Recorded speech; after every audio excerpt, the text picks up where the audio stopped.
Hello बच्चों, let's read this question. So this question says, which of the following is an expression for the heat capacity? Option A is S is equal to 1 over m into del Q by del T.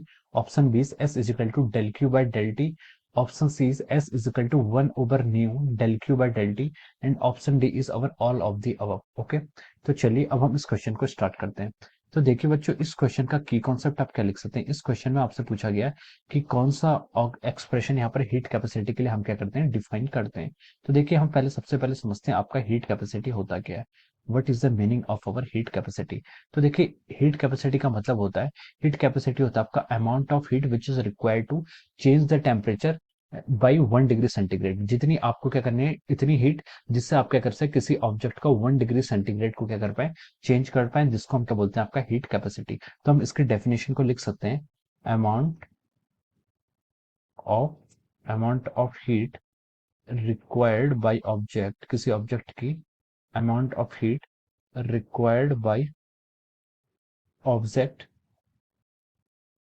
Per unit change in temperature. Okay, per unit change in temperature. अगर हमें per unit क्या करना है, उसमें temperature में change करना है, तो हमें जितनी हीट देनी पड़ती है उसे हम क्या बोलते हैं, आपका स्पेसिफिक सॉरी हीट कैपेसिटी बोलते हैं। उसे क्या बोलते हैं, हम हीट कैपेसिटी बोलते हैं। हीट कैपेसिटी को आप क्या देखते हैं कि एस सिंबल से डिनोट करते हैं, this is used for the heat capacity. तो इसका फॉर्मूला हम कैसे लिख सकते हैं, डेल क्यू। डेल क्यू के आपकी अमाउंट ऑफ हीट, इतनी आपको अमाउंट ऑफ हीट चाहिए। Del Q is the amount of heat which is required, कितना टेम्परेचर चेंज करना है, temperature should be change by 1 degree, या फिर यूनिट चेंज करना है। ठीक है, 1 डिग्री, भले वो 1 डिग्री सेल्सियस में हो या केल्विन में हो, तो ये आपका जो चेंज होता है, चेंज आपका दोनों में ही सेम आएगा। ठीक है, सो हम यहाँ से बोल सकते हैं कि S is define as our del Q by del T.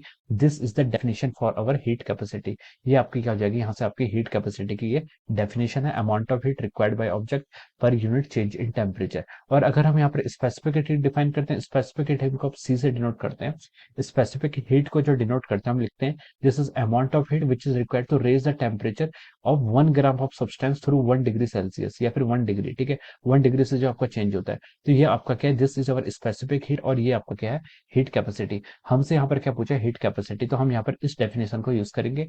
ये आपकी स्पेसिफिक हीट की डेफिनेशन है, इसको हम यहाँ पर यूज नहीं करेंगे।